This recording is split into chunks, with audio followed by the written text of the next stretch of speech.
Okay, I want to point out a perspective about the parsha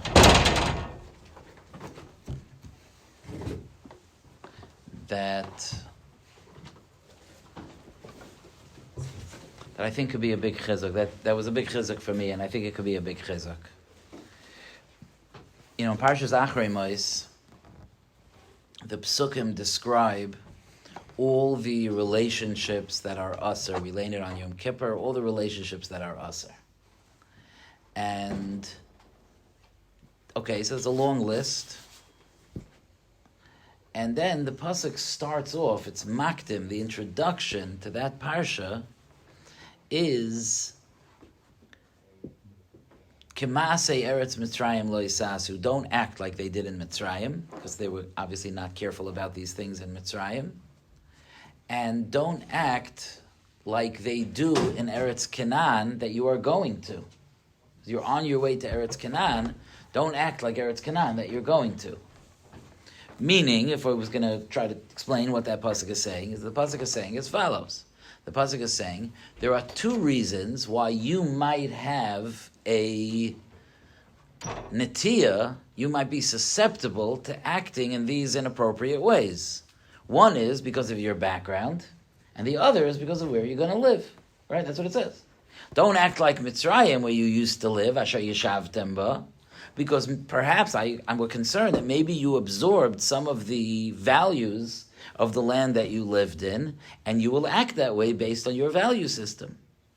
And also don't act like the people of Eretz Canaan, because when Klal Yisrael moved into Eretz Yisrael, the people that were there before were not tzaddikim, they were tremendous Rishayim, and don't act like them either, because you also, just even living in a land and living in homes and interacting with the world that such evil people lived in might affect your values. And as the Torah tells us in several places, when Klal Yisrael went into Eretz Yisrael, it's not like they went into a desert and they rebuilt it. They went into an empty city and they moved into it. The houses, the Psukim and Pasuk and Parshas V'Eschanun and in Sefer Yeshua describe that they didn't go in. We imagine like the pictures you see of Gaza, that the Jews came in and then they had to start figuring out how to rebuild this destroyed land. But that's not the way it was at all. They won the wars against the 7 nations, and the cities were intact. That means that whole nations were moved out or destroyed, and they moved into homes. Imagine you move into a home fully furnished, food in the fridge. They had fields, vineyards, wells. They moved into a society. So imagine if some of the most Goyish of Goyish societies would just move out, Hollywood would empty out and move to South America. And we, Waterbury, would pick up and move into those beautiful houses and into that beautiful weather and so on and so forth. The Torah warns, your job is to use all of that in the service of Hashem. Don't make the mistake of thinking that because you moved into their homes, you're moving into their mindset. Right? I'm just translating the pasuk. That seems to be what the pasuk is saying. Why, before it warns me about immorality, it warns me about Mitzrayim and about Canaan? I think that's obvious. What it made me think about, though, is, so Hashem, what are you doing to me? Why are you sending me to live in Eretz Canaan? Why are you sending me to live in Goyim's houses? In other words, if it's so dangerous that you need to warn me of the bad effects of living there, so then we need to understand why HaKadosh Baruch Hu wants us to have that nisayon. I don't think I'm not coming to say anything so radical. I'm just speaking out a thought process. And it made me think of several other cases where there seems to be this ratzon for something that's challenging or negative. Even, and this is mildly connected to this, I wasn't here for Shabbos, but I spoke about this in yeshiva. I was in yeshiva for Shabbos.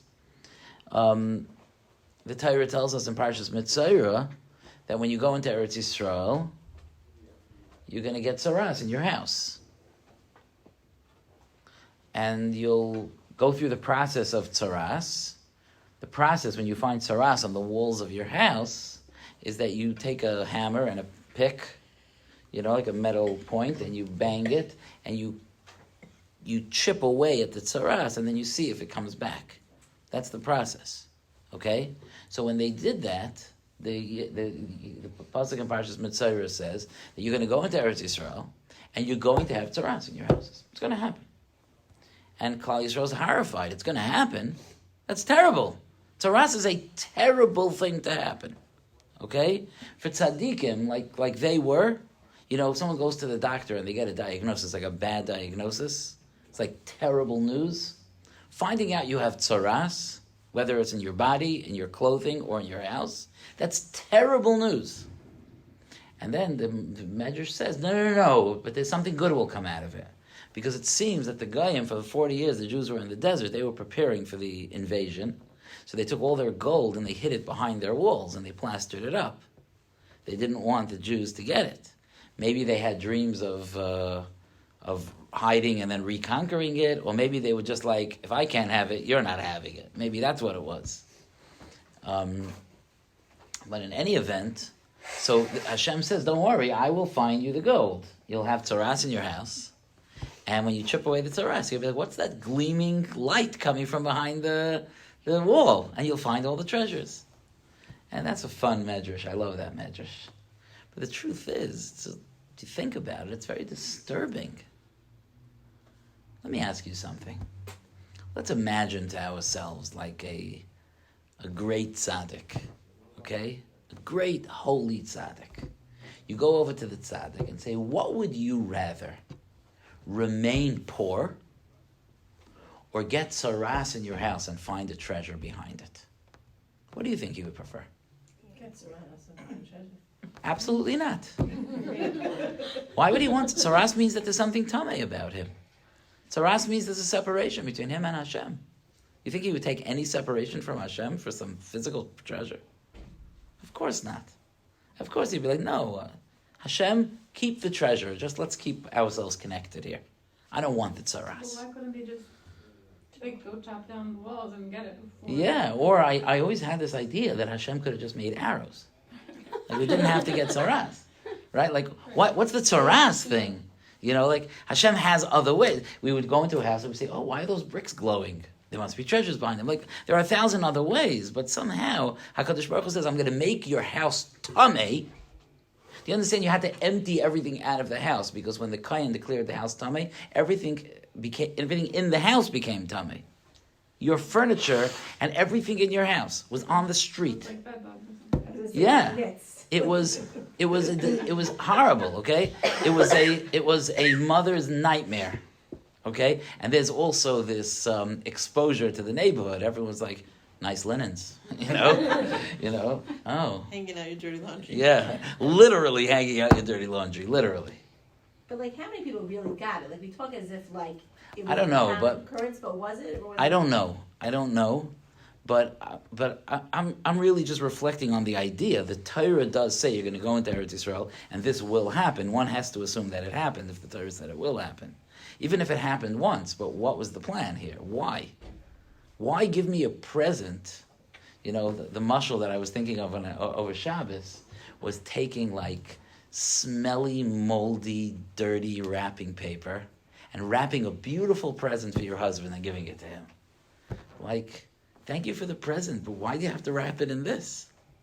Isn't that tzaras-covered treasures? I don't know.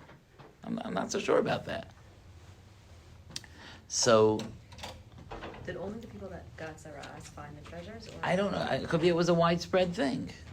Could be it was a widespread thing and a lot of people got tzaras and a lot of people found treasures. I don't know. Maybe, I forgot who brought it up. Maybe once a few people got tzaras and found treasures, everyone started knocking down their houses. I don't know. But it's interesting. I don't know if we know stories of what happened. We just know the Torah says that's what's going to happen. But still, what's the plan here? Why are you assuming that, when you have wealth, that you're going to use it and get distracted? Why is it I don't mean to be like, not, like, meaning, why are they not for sure going to just use it for Kedusha? But you see the Torah is concerned about it, right? If the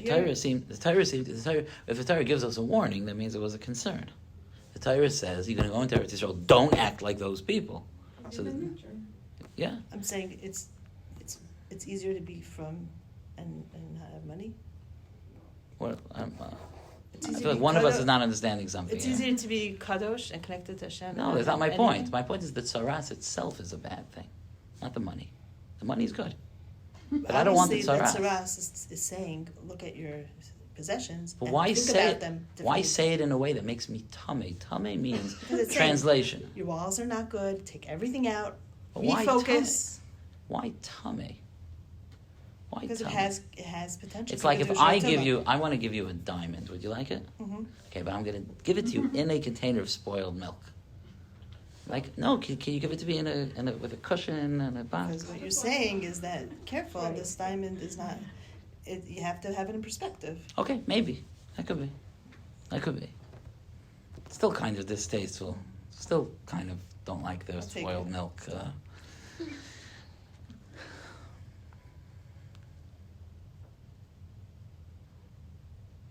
Okay, I have a lot of other examples, but let me jump to my point here, okay? Because I really want to talk about my point here. I had a question for many years about something that I learned in the Sefer Alei Shor. It's a fascinating topic, and I think you'll appreciate the question. I think so. You know that the Balei Machshava divided the world into 4 categories. It's brought it was such a philosophy by the Goyim as well. Today's science believes that it, of course, is not true. The world is not divided into 4 categories, but we know that they just misunderstood the idea.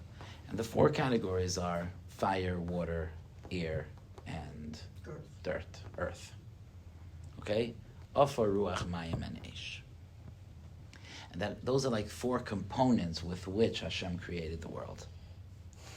And you find this in various places. Like, for example, the Ramban says that the chayshech that's mentioned in the 2nd pasuk in the Torah is referring to a very, very, very hot fire. So hot that it was black. And he says, V'ha'aretz ha'yisasayu v'avayu. The chayshech is eish, al pnei sahaim. One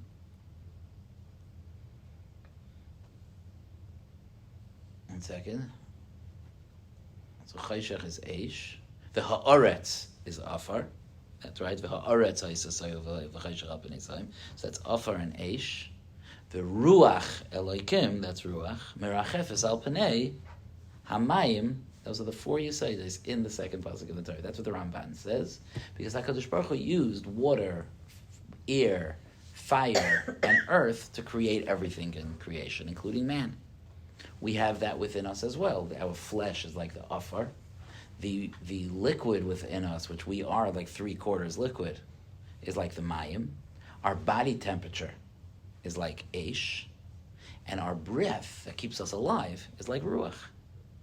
And man's food, the classic food that the Torah designates as being food for Adam, is called lechem. Lechem is the same thing. Lechem is flour, which is like afar, water, which is mayim, rising, which is ruach, and then putting it into the oven, which is eish. So the food of man fits the essence of man. So those are now. The truth is, of course, there are many. It's much, much, much, much more complex than that, and all the chemical reactions and all the different parts of the creation of man. But the Balei Kabbalah explained, and we don't learn Kabbalah, but the Balei Musar told us that the Balei Kabbalah explained that these 4 things really represent different types of midos in a person. Some of it is very intuitive, like fire. Fire represents anger. And even good anger, like kanos, being a fiery person, that's fire. Ruach represents someone who talks a lot. A lot of ruach, talks a lot. It could be a ruach, could be all these things could be used for good and for bad. So ruach could be someone who's mesaper lashon hara, someone who talks about other people, someone who can't stop talking. That's someone who has a lot of ruach. He's very involved in the world of ruach. But also ruach could be someone who's constantly speaking divrei Torah, who's always encouraging other people, who always has a good word to say. So he or she is using ruach in a positive way. Water always represents pleasure. So water represents the pleasures. So in a physical sense, it's all the ta'anugim, all the enjoyment of Olam Hazeh, and the search, the yearning for enjoyment. And at the same time also, the Chazal tells, Ein mayim ela Torah. Because the ultimate enjoyment is engaging and learning Torah and connecting with Hashem. Which brings us to Afar, dirt. What does dirt represent, midas-wise? Two midas. Perhaps, he doesn't say that. He doesn't say that in the Sefer. I want to think about that. I want to think about why he doesn't say it and what, that's a good point. Yeah, right. No, that's yeah. Right. Ask Shem to make us like dirt, not like dust. Ka'ofar, nafshi ka'ofar, like yeah. Maybe that is a good part of Afar. Perhaps he says a different thing as the good part, but it's a very good point. But he says that Afar represents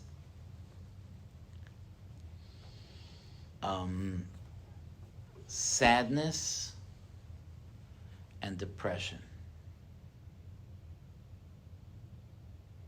Atzvos, and laziness. Sadness and laziness. That's the good part. We're getting very depressed here, right? Let's first dwell on the bad part for a second, okay? Because sadness, sadness, you know what sadness does? When you're very sad, I feel lazy. you feel heavy. It's true. It's fun. Like afrius, you feel heavy.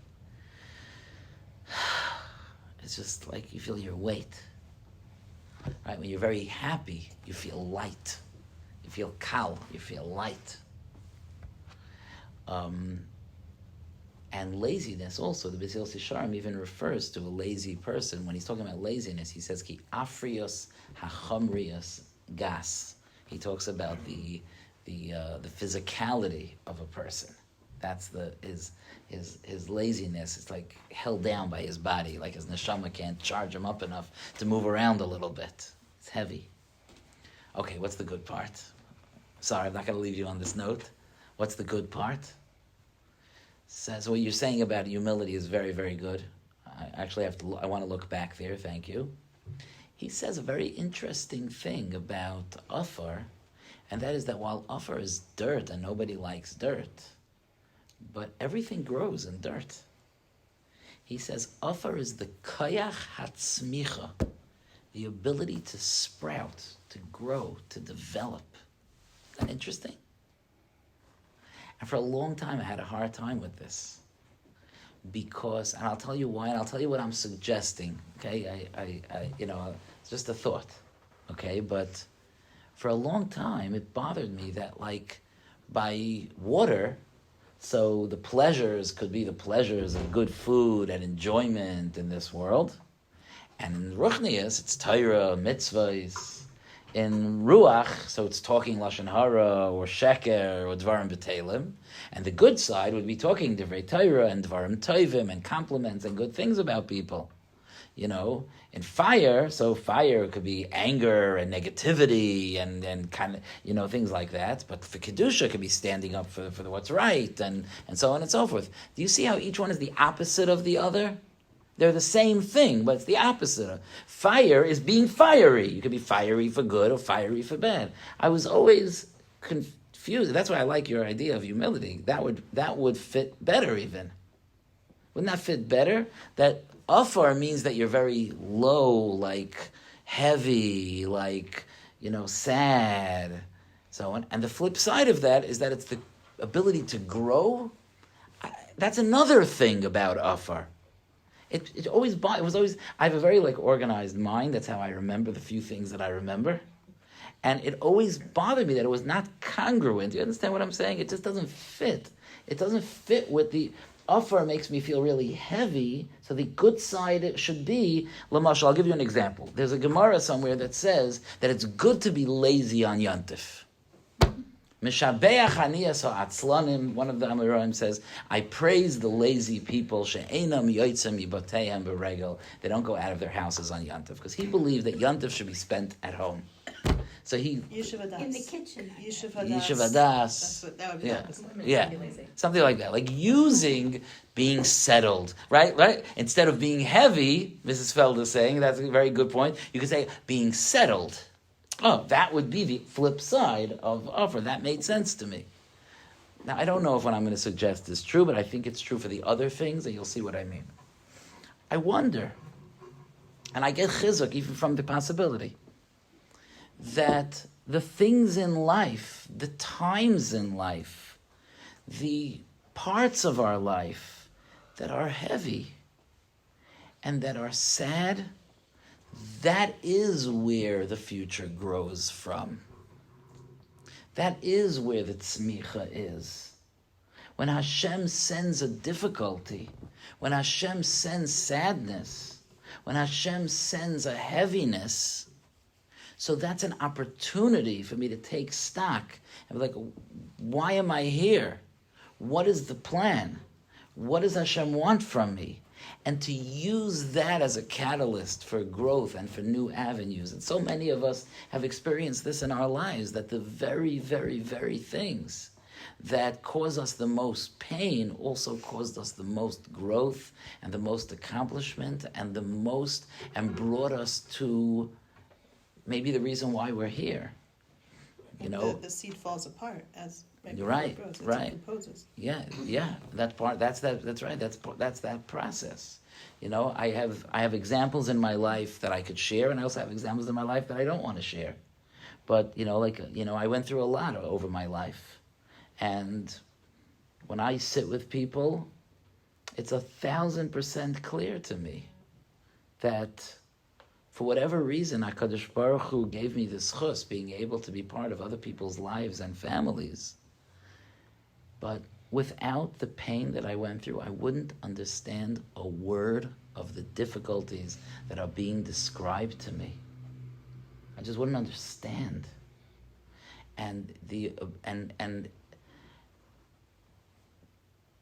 I got a phone call about 2 weeks ago from a bacher who's already in his early 30s, and he's not ready to get married yet because he went through a journey with addiction, and he's doing okay now, but he's still working towards being able to feel comfortable saying, I'm healthy enough to get married.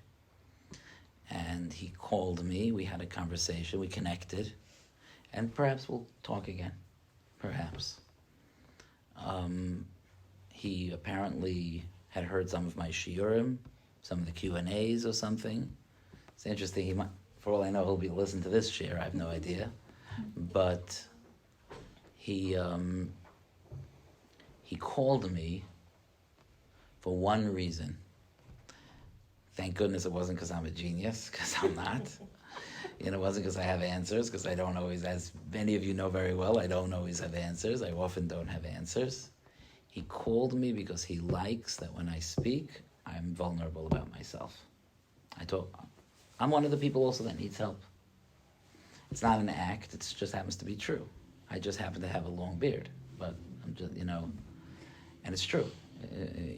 It's true that I have a long beard, but it's also true that I have my own struggles. There are probably people that don't call me because of that, by the way. Because, I need a Rav who has it together. This guy doesn't have it together every year. He talks about his struggles, It's okay, that's fine. They should find a Rav that has it together. That's fine. But I think about this sometimes, that, the accomplishment, the ability to help other people literally came from the dirt. Literally, not from the sadness. From the pain, from the struggle, some of which is behind me and some of which is not. And it's something to appreciate. Let's go back to our examples. When Hashem tells us that you're going to have tzaras and you're going to find treasures behind the tzaras, maybe that's the lesson. It's all kinds of beautiful different. On Shabbos, I said one approach. On the previous years, I've said, and some of you remember, I said a different approach about tzaras. But to boil it down to its essence, what Hashem is saying is, sometimes there's treasures behind the tough things. Sometimes there's a diamond in the spoiled milk. Sometimes there's a beautiful present in the smelly wrapping paper. And in life, sometimes we get lost in the wrapping paper, and we don't take the time and expend the energy to find the present inside. But HaKadosh Baruch Hu often is putting us into these unique challenges that we have to get closer to Him and to find Him and to be able to grow and to find parts of ourselves that we never knew we had. Anybody here, and I'm assuming everybody here, who's gone through a journey with either with themselves, either physically, or with their mental health, or their families mental health, or physical health, or finances, or all the various struggles that we deal with. Anyone that's gone through knows that when you come out of that, you discovered aspects of yourself you didn't know you had. Maybe you didn't like them. Okay, that's a journey too. Sometimes we don't like everything we find in ourselves. But we discovered new things about ourselves. Sometimes we discovered how scared we are to fail. Sometimes we discover how embarrassed we are from other people. Sometimes we discovered how angry we are. We didn't realize how angry we were. Sometimes we discover how strong we are. Sometimes we discover how much love we have, that we can keep loving the people that keep frustrating us. And so on and so forth. There's so many things that we can discover that the tzaras is megala, the treasure, and that happens. And we do discover these types of things. So that's what I thought. That yes, the Yesod HaOfar is the kayach to grow. That is where the tzmicha comes from. That is where the growth comes from. That is where the possibilities come from. And we could really, really, really accomplish something like that from discovering that.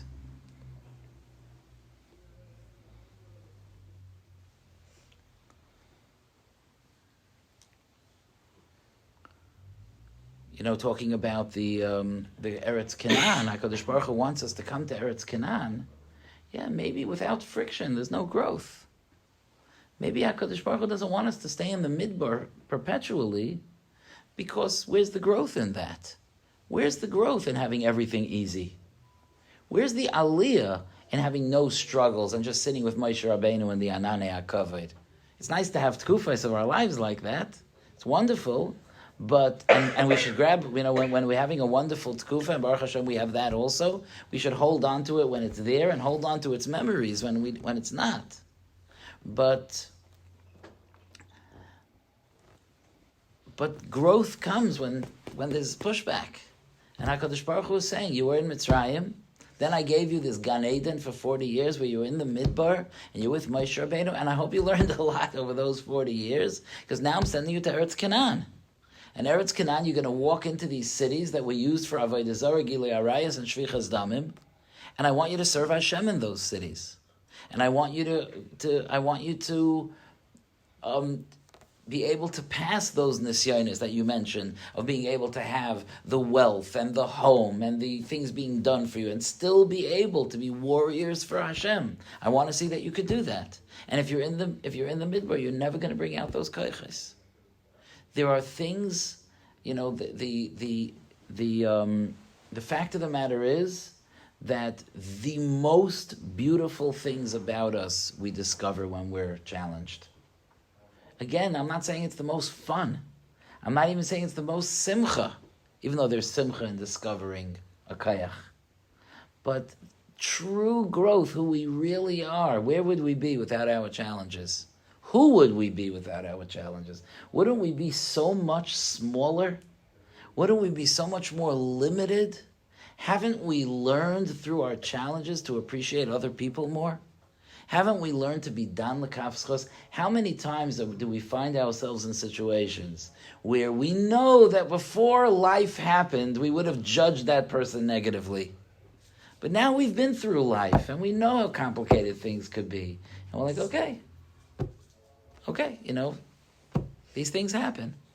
And we could be dan l'kaf schos.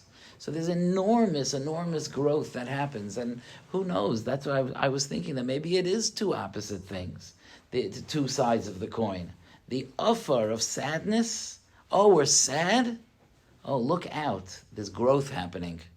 There's a potential, there's an ability, there's a koyach here that could come out. We can do something about it. And there's another part of this also that's more practical and less emotional, and that is that a lot of times, without challenges, the status quo remains in our lives. I'll give you an example.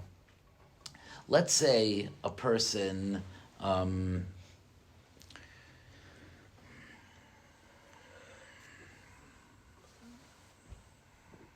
let's say a person is doesn't take good care of themselves. Okay, a person doesn't take good care of themselves. They don't eat properly. They don't exercise properly. They don't take care of themselves, and that's the way it is. And it's hard to live that way, because they don't feel good. But there's nothing to do about it because they're just in this status quo. There's nothing pushing them to change. Then they go to the doctor, and the doctor says, "Listen up, you have to make a change. We're not going to have a good result." So what happens to that person? Okay, some people are encouraged for about 2 weeks, and then they forget about it. But there are some people who are a little maybe more intelligent that say, okay, this was a wake-up call. And what do? They start eating properly and they start exercising properly. Where do they wind up? They wind up keeping the status quo? No. They wind up in much better shape than if they had never had that issue. And this is true with the way we take care of ourselves physically, but it's true with many things. It's true with relationships. Sometimes something disappointing or upsetting could happen in a relationship. And that could be the catalyst to take that relationship to the next level. Sometimes with our avodas Hashem, how often does it happen that we recognize that we, I haven't davened in ages. What happened to me? Or I used to be so connected. I feel so empty now. That's an offer. That itself could be the catalyst of growth. That itself could bring me to a higher level. So that's the nakuda that I think the parsha is saying. The parsha is not saying like, sorry, the way it worked out, I couldn't find another land. I have to put you in Eretz Canaan. No, Hashem is telling us something clearly. Hashem is telling us something that you are going to be you because I'm putting you in the land of Eretz Canaan. You are going to develop the kaiches, the strength, the stamina to be who you could be because you're in Eretz Canaan. And you have, like you, Mrs. Dugel, like you said, that natural natiya to be like your surroundings. But you're going to battle that because that's going to be the offer part of your journey. So you're going to battle that, and growth is going to happen. When Rav Leichter came many, many years ago, so he was speaking to us about an interesting thing. He wanted us to, and I still challenge myself with this sometimes, he wanted us to know that he was talking to just the Kail guys, none of whom are Kail guys today. It was really, really, really early on. I think it was maybe even before the Bernsteins were here. You spoke in Mrs. Bailey's house? Yes. Oh, you were here? Yeah. So Rabbi Bernstein must have been there. Rabbi Thaler was there, but I think even Rabbi Kalish was there. I think it was like pre the world that we live in today, prehistoric, let's call it. Okay, and he spoke to the Kail guys, and we were Kail Rabbeim, whatever we were. So he was saying that in part of this I heard from him another opportunity, but he was saying that in Slobodka or in other yeshivas, like the Musar yeshivas, they would sometimes tell someone, "Oh, please get up and speak." Like, what? Yeah, please get up and speak. What should I speak about? I don't know. What's on your mind? Nothing. There's nothing on your mind. And that was a no-no to have nothing on your mind. So he was saying a thinking person at any given time, he was like, get up and speak. He'd be like, well, I was thinking about how dirt and whatever, whatever it is. So he said, like a tree. Speak about a tree. But then he stopped. And he said, a tree, I know the speech about a tree. A person is like a tree, the roots, the branch. Don't give that speech. Give a different speech about a tree. Don't say the words, Morabu Masecha Hashem. Give a speech about a tree, something different. Not ki ha'adam eitzah. Yeah, good, very good. You know the speech. What's your speech about a tree? So we were like looking at him. So he says, I'll tell you my speech about a tree. He says a tree starts to grow, and then the branches start spreading out. And a tree becomes very, very broad, and that's what gives the beautiful shade under the tree, is that it becomes very broad. He said some trees don't work that way. Some trees just go straight up, like palm trees. They just grow straight up. So he said, very interesting thing. He said that what makes trees broaden is that different parts of the tree are growing at different speeds, and there's like a pressure there. One is like, there's like a little bit of friction and pressure going on that forces it to break off and go its own separate ways. And that, like on a cellular level, that's what's going on when it branches off. I don't know if a botanist would agree. I'm not sure. I don't know if that's but that was his sense of it. But he was saying how inspired he was from that. If you want to be a broad person, which he said a broad person, because he's Swiss Israeli. If you want to be a broad person, you have to sometimes have some pushes and frictions and not growing at the same speed in your life. Not everything is that pretty. You want to become a very, very pretty tree? Life is not going to be so pretty. That's how you become a very pretty tree. When everything is just going the same way, there's no shade. You want to be able to give shade? There has to be a little pushback, a little friction, a little toughness, and then things will broaden out. What a lesson. So I think that's the lesson. Parshas Achrei, the value system of Klal Yisrael, to live with Kedusha, to live with HaKadosh Baruch Hu, to live a life of Ruchnius, not to fall prey to the culture of the world around us. And I'm moving you into a culture that was terrible. And this is your growth. Your growth is going to be your resistance to that. Today there's a phrase called resistance training, right? Where people build their muscles because it's all about pushing back against resistance. Think of what the musar is of that. Think of what that teaches us. If a person doesn't have resistance, their muscles vanish. Muscles exist because there's pushback. That's why we have muscles.